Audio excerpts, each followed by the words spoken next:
Hey, how's it going, everybody? My name is Rob Peters.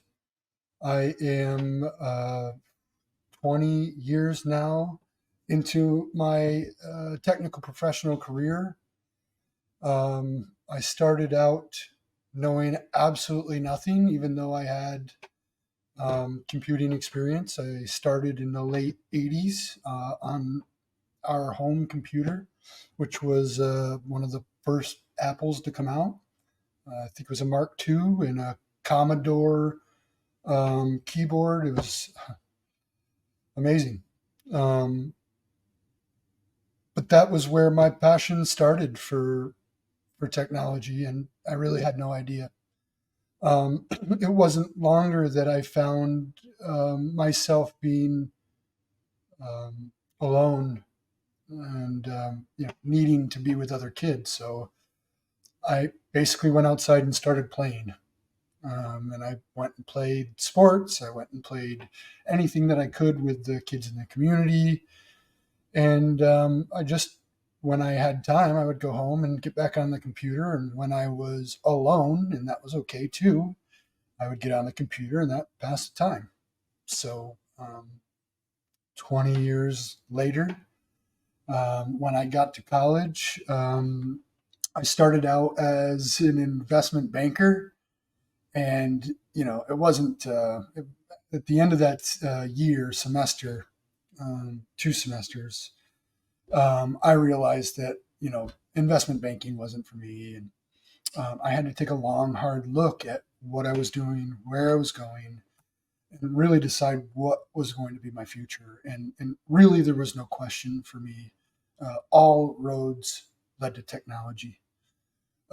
So I enrolled in SUNY Potsdam in Potsdam, New York, and I started going to class, playing sports, and started down my path of computer science, information systems, and security. And the rest, as they say, is history. Um, Look, I'll be honest. I was not a great student. I was a busy human being at 20.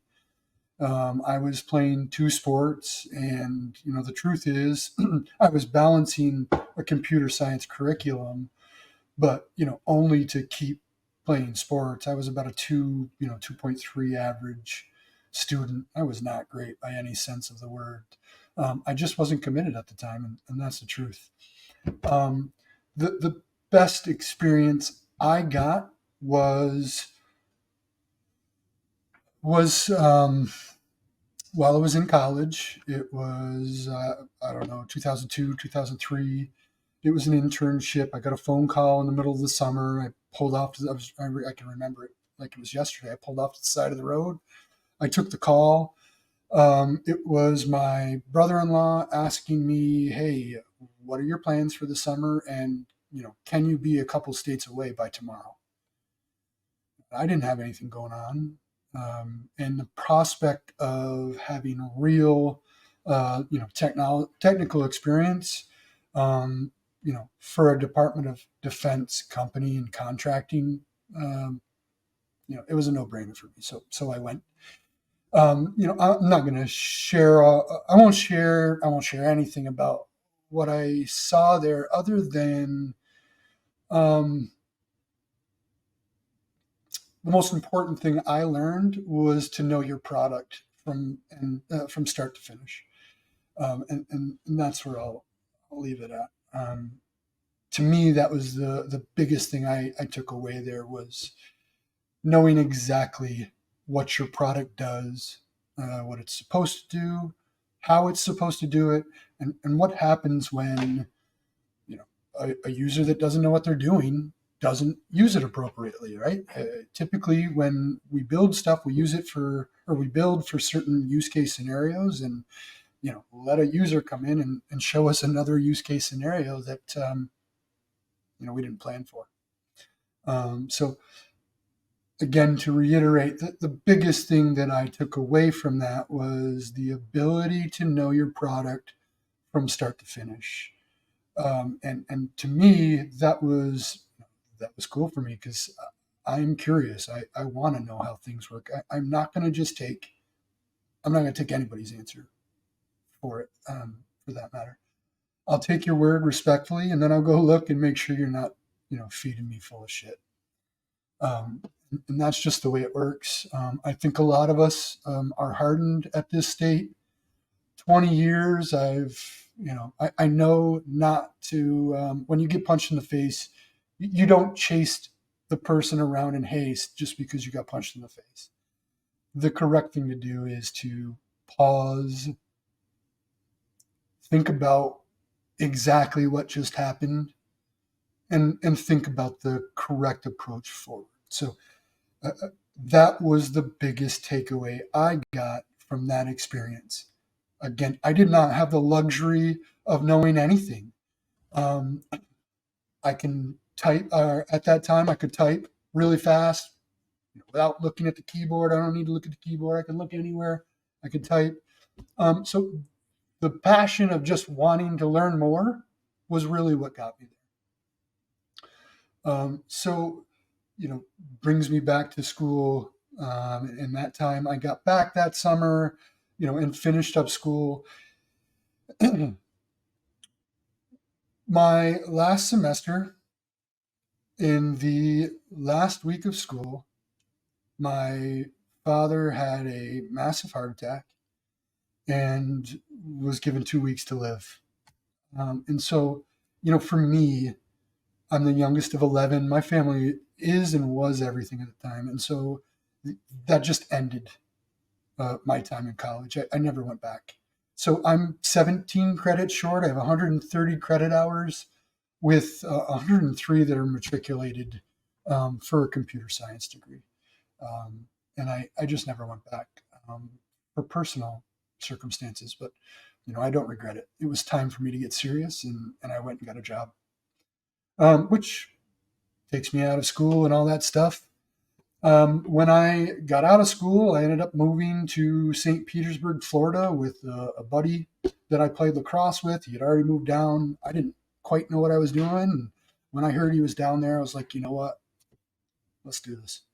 I went to St. Petersburg and met with the lacrosse community. That's where I met business owners, and the guy that ended up giving me my first job down there, which was a developing job in ASP for a hospitality industry. I don't know, timeshare resale. A kid I played lacrosse with started the business because he bought into a timeshare and then tried to sell it. And we all know how those stories typically tend to turn out. So this particular guy pissed him off so much that he decided to create a company that would actually do what they said. They actually were trying to resell timeshares of people that got themselves in the same situation that he did. So I was pretty lucky to run into him. It wasn't long, and then another friend of mine within the lacrosse community who was working at a bigger company where there were benefits and all that other stuff said, "Hey, we have an open house. You need to get your ass over there." And I did. I went, interviewed to somebody, and was hired on immediately in the first interview. It was a technical support role of some sort, third-party credit card processing. So we were building credit card machines. Um, Took me 30 days to get through the um, training course. It was a hands-on training course. You still open the 3-ring binders, and we only had one, so you're passing around a 3-ring binder for 8, 9, 10, 10 of us. It was absurd. So immediately my mind went to, I can make this electronic, and I did. Um, the first thing I did once I got out of the training course was start to write my own instructions down. And, our instructions were a 3-ring binder. So as soon as I had written my instructions, pretty much everybody else wanted them and was using them pretty quickly. So within the first 90 days, I was promoted to lead, and then I was training the training and training and up training of the new hires and those types of things. It wasn't long after that they asked me to create a training course. and the documentation and all that stuff that comes with that. And so, my first experience, outside of the coding job I had for, 7, 8 months, was about documentation. And that quickly turned into leadership for me. Once I documented the process, shared the process, and then I trained people on the process, and that led to the lead job. And so I was then hiring and firing and trying to figure out the management side of things as I'm learning technology and juggling, everything else I had going on in my life in the, your early 20s. I think I might have been 25 or 20, maybe 26 at the time. So I took over the lead there. And from there, at some point, I forget what happened. I think we got bought out. The company's name was Certegy in St. Petersburg, and then we got bought out by Fidelity National Information Services. And so, the moment we got bought out, Fidelity came in, and they put metrics on the call times of our representatives. And I think our calls were 15, 17, 20 minutes. Nobody's watching what you do. Take your time, make sure everything got fixed. But there's nobody watching your metrics until I got started. We set a rudimentary goal, and I don't think they thought I was going to be able to meet it. 10 times a month for 22 associates. I mean, that's a lot of touches. I don't think they thought I could do it, but I did it. And in doing so, I was able to bend our calls into the new metrics that we had laid on us. And so I was definitely getting attention at that point. I had already been I guess the liaison between the interdepartmental works. This group does that, this group does that, this group does this, and we were supporting all of the above. And when I got there, nobody really liked each other. It was tough. When you go there, they're like, eh. But after, over time, when you go around and you start making these connections, and you can show people that, you're serious, and you're really trying to do what's good for everybody. I was able to earn their trust, and we started getting things done, I think, is the bottom line. So I was there about almost 4 years. My new wife, new girlfriend, then fiance, we were getting serious, and her job ended up relocating out of Florida to North Carolina. And I was thinking, you know what? It's going to be easier for me to get a job, anywhere on the East Coast with technology versus, her, who she was really just starting out her career. So we went to North Carolina and rolled the dice, took a gamble, moved up the coast, and I helped pursue her career for that year. In that time, I was able to find work just like we thought. I was able to find work for a company called McRae and Associates. It was an analyst position. I forget the exact term. MIS analyst, managing information systems analyst. It was for Dan's Bojangles. Gotta want to need to get a have a Bojangles. It was for Bojangles. So we were supporting, I don't remember how many locations. It was 30 some locations.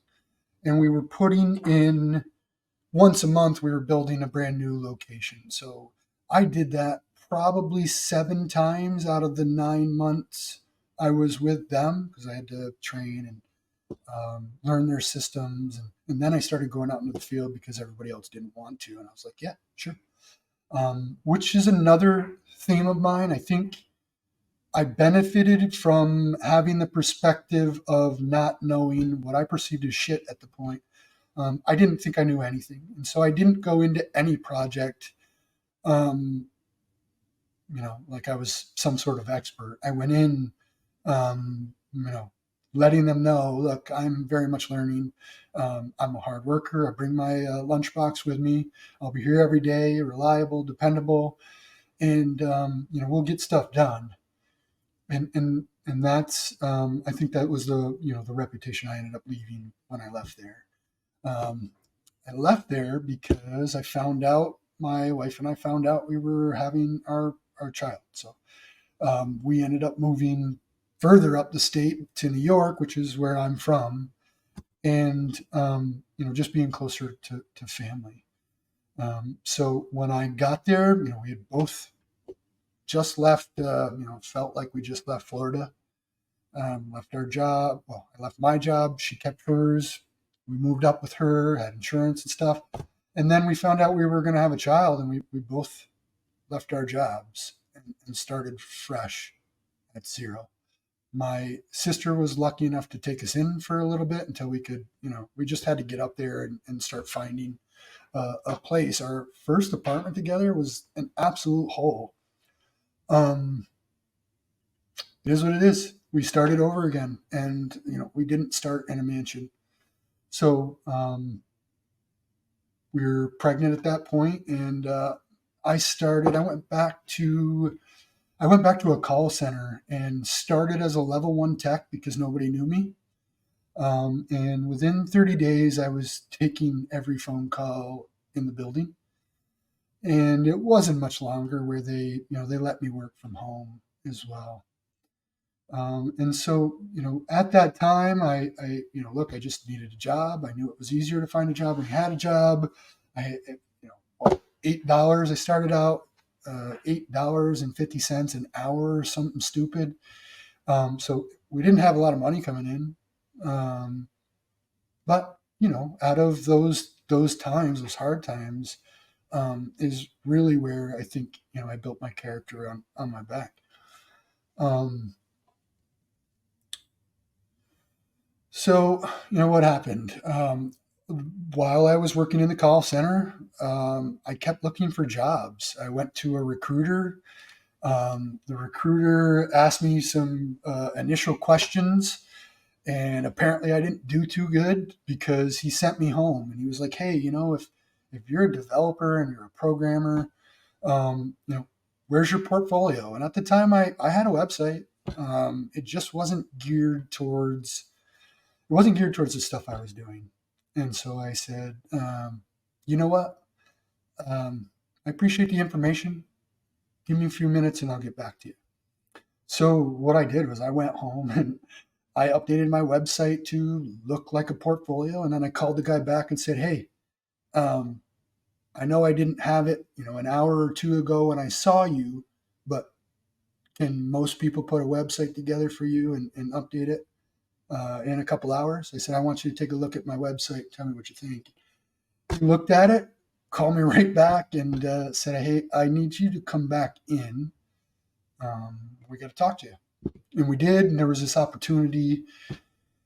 At the time, I didn't know what the details were, but there was an opportunity out of Massachusetts for a healthcare application that was, it was a microbiology lab application that was used in hospitals. Okay, great. Sounds good. What do you want me to do? They wanted me to technical write. So I was brought in to document the development life cycle and how they were doing their job. And so, I don't know, first 30 days, I was sitting with 7, 8, there were 9 of us in the, small little boiler room. Hey, what are you doing today? Okay, great. Where are you getting where are these requests coming from? How are you getting your work? Where does it go when you're done? Et cetera, et cetera. And, I went around to everybody in the room and, once I was done, it was clear we didn't have a technical approach. And so what I did was literally wrote out on paper what our next steps were. I drew it out. I showed everybody. We would have continually updating meetings. This is what I'm doing. This is what we're doing. We standardized the CI/CD pipeline for them, standardized services.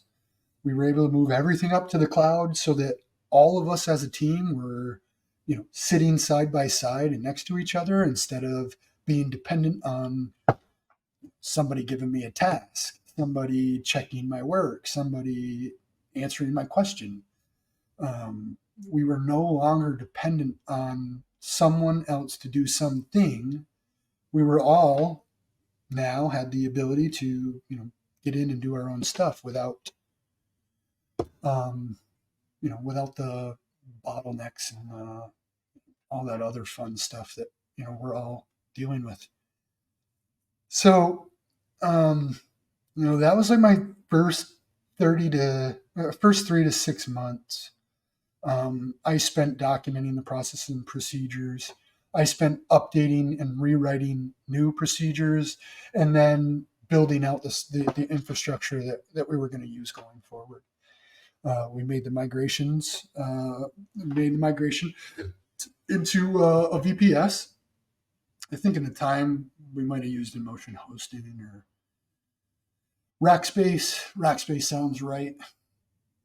But it wasn't a big box AWS. AWS had so many bad reviews at the time.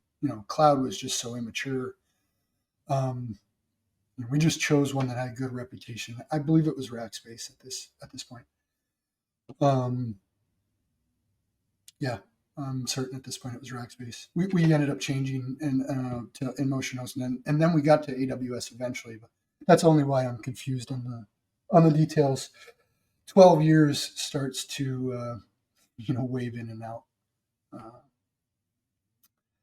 So that was my initial experience with Hunet, and that's how I got to Hunet. I ended up getting back to the recruiter story. He called me back and said, "Hey, I need you to, I want you to come back over. We want to talk to you. I have this job opportunity, but it's going to be different. I'm going to interview you to a video camera, and we're going to send it off to the hiring manager." So I did. He asked me every question they could think of, and I answered. I offered. Excuse me. I answered honestly. I didn't have the luxury of knowing everything, and that was just the truth at the time. I did not have the luxury of knowing knowing everything. I had experience. I had built new infrastructure, ran cables through the walls, through conduits, terminated the ends, tested the cash registers, the machines, the security cameras, made sure all the data was going back to the brain at the headquarters. Made sure we were able to get in and out, made sure that the drive-through monitors were working, bump bars, everything that has to do and everything that goes into the restaurant technology-wise, we're responsible for, supporting. So I got a pretty good crash course right there. The mystique was starting to wear off, I'll say. Up until then, some of my first experiences were really horrible. Guys who just steamrolled me, trying to tell me, "Oh, well, no, you don't know what you're talking about. What we're doing is different. It's not the same. We're using different technology." Just trying to run me around in circles. And that's typically because I didn't know what I was talking about. And it wasn't long after that I was like, you know what? This is not happening anymore. I'm not going to let people run me around in circles just because I didn't know what I was talking about. So what I did was I ended up writing, it's called a mind map, but I ended up putting my thoughts out into a map, which I'm going to show you eventually. It won't be this episode, but it'll be, well, it will probably be the next episode because I use it for everything that I do from sysadmin to DevOps. So again, this was a very important tool to me, and it goes back to my school days when I learned from the Department of Defense knowing your product inside out. I had taken that every step of the way, documenting, learning the product, learning it inside and out, and becoming that go-to dependable person where everybody in the room had a question, they were looking to me for an answer. And that's always been the case. It's just always been the case. And I think it's only because of the nature of what I do. I don't have the confidence to just walk in and spit fire and free flow. So I document, write it down, and that burns it into my brain. I can remember my wife telling me one time that in my sleep, I was giving support commands. Press F2 and F4 at the same time. Okay, now press, and I would continue down my own checklists in my own sleep. So you could tell um, you know, how committed I was to learning a process and being that person to be dependent on. A little bit of a side note, or a little bit of a roundabout, but that gets me to this job where I'm at today. I've been with them for 12 years. 12 years. Well, what did we do in 12 years? After I finished the documentation and set up the infrastructure, the CI/CD pipeline, that was when the work began. Because what we had was a desktop application that was built in Visual Basic, and I think we were in maybe 5 at the time. By the time we retired it was VB6. So maybe it was, I don't remember exactly the evolution of it, but we went from VB6 into VB.NET. I mean, anybody who's ever migrated a tool, there was a migration wizard, but that didn't work perfectly. It brought most of the stuff in, and then we had to comment the shit out of the code to get it to compile. And then we had to go back and figure out, one comment by comment by comment, what happens when we uncomment, right? So that's where my testing skills came in. I started testing just through this process. So I became the go-to tester. I knew the product. I knew what the external customers were saying and what they needed. And so therefore I was the person to turn and say, hey, let's turn these customer requirements into to-dos and action.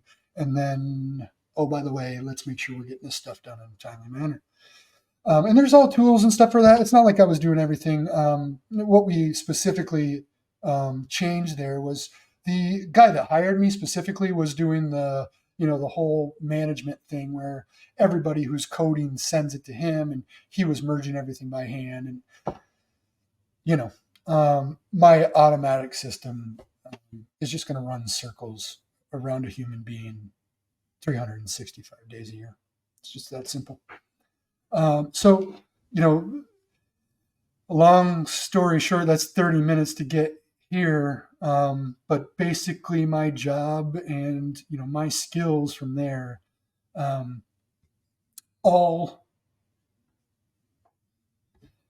they all pivot around documentation, storyboarding, understanding a process from start to finish.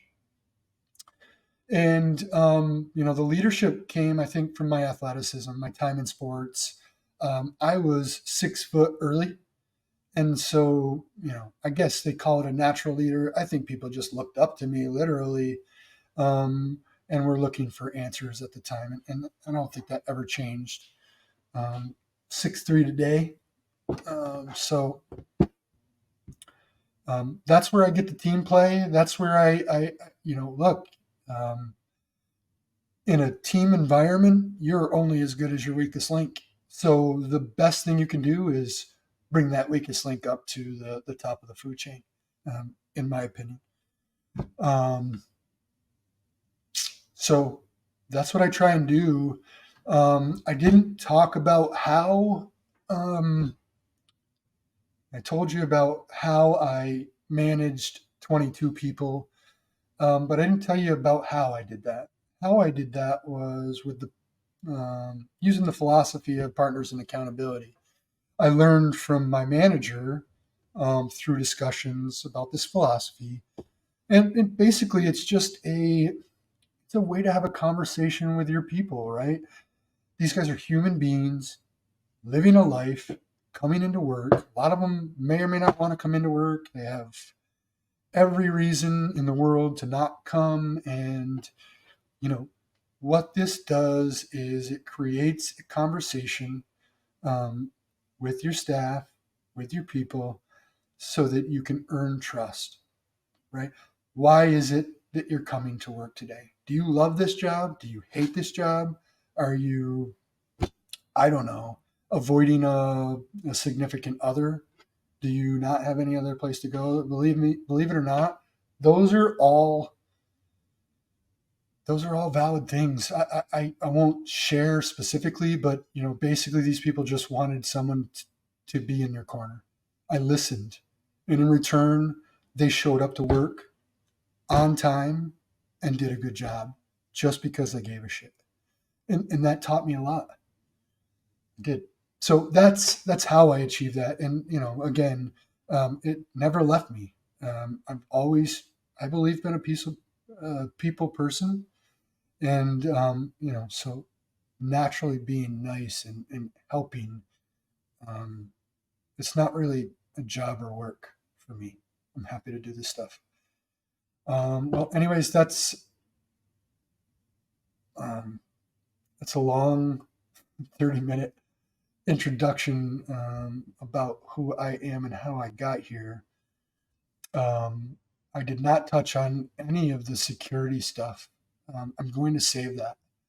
I want to start with the nuts and bolts. You got a little taste of, who I am as a person, and a speck of the information I'm about to give. So I hope you like this. I hope you come back. The next one will be more nuts and boltsy. What is a computer? Why do we use computers? Why do we have computers? Um, how do we have computers? Electricity. How is electricity important? Right? Um, the components of a computer. I think all that is super important. I see everybody out in the pen testing space, red team. I like it. Everybody wants to break shit. That's great. But that's not our job as ethical hackers. Our job as ethical hackers is to fix the problem you broke. So if you can't build it, secure it, harden it, I want to know why you're breaking it in the first place. It's not that difficult. To me, I think you need to be when you're starting, you need to be on the side of building, securing, hardening, because you learn all of the different components, how they work together, why they work together, where the magic is, and where the magic is not. Okay? There's a lot of talented people out there on the edge breaking shit. Where the value is teaching the businesses how to fix the shit you broke. Okay? And so that's where we're going to go with this tutorial, or with whatever I do. I want to focus on getting people. I'm going to use this as an example. When I first got on and tried Try Hack Me, I don't remember what year it was, 1920, maybe 2019 or 2020. I don't remember when I first got on, but I paid for the full year subscription. I got on, and like a hurricane, bat out of hell, I walloped the pre-security course. It was 40 hours of materials, 248 questions. I did it in a few hours. I mean, that takes some people weeks, months. I don't know. I've seen people on there for years. I did it in a few hours. So that really gave me a pause. It made me hesitate. I was already in the 90th percentile, and I completed one course. What it did open my eyes was, damn, if it's just the fundamentals of Windows and Linux, then I can really help people get to the 90th percentile. If you're comfortable learning Windows and Linux, the rest of the stuff is going to be that much easier to take in. And again, combine that with knowing what a computer is and what the components are, how they interact and why they interact, you start to become dangerous quickly. And I don't think I knew how dangerous I was at that point. I had always been the person um, who didn't believe I actually knew anything until it turned out, wow, somehow I turned the corner and I didn't realize it. I had completely turned the corner. Um, again, um, I'm going to leave this here. I hope that was enough to introduce myself and say hi. Um, the next ones are going to get gradually more and more um, technical by nature. Uh, I've got 4 Raspberry Pi 5. What else? I've got 5 machines right here. We can broke. Some of these are broken, and I fixed them just to get them up and running again, and I turned them into pen testing labs. Um, you don't have to spend a lot of money. You don't have to pay thousands of dollars for training to get the information. I didn't spend a penny. And I think that's what shocked me when I hit Triacme is with all the free stuff I had exhausted, I'd done pretty well for myself. And again, I've only completed a few other rooms since the pre-security certificate that I got. But damn, I'm going to do that myself. That's for me personally. That's for me personally. What I'm going to try and do for everybody else here is help you get into the 90th percentile. And that's just focusing on Windows and Linux. It's pretty easy in my mind. You got to use it, repeat, and burn it into your brain. But once you become comfortable with that stuff, then you can move on to, what is the CVE, right? What is MITRE ATT&CK, right? Because we're going to start throwing some really, really complex stuff at you quickly. And I think that's how people get turned around, right? We're looking and talking about all this stuff. The example I use is like a tree, right? The canopy of a jungle.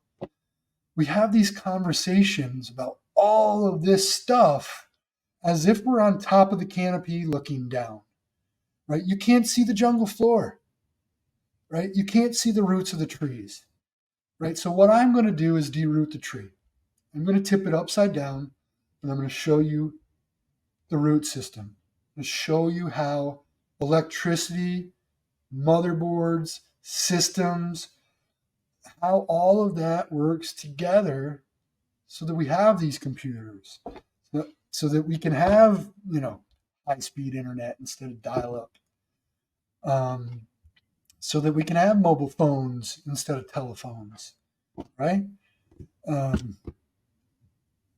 Anyways, that's my soapbox for today. I hope you guys come back, and I really hope you enjoyed it. I look forward to meeting everybody, anybody that has questions. I will do my best to get you guys comfortably into the 90th percentile, because after that, you don't need me. You will not need me anymore. And I truly believe that. So until next time, keep your head up.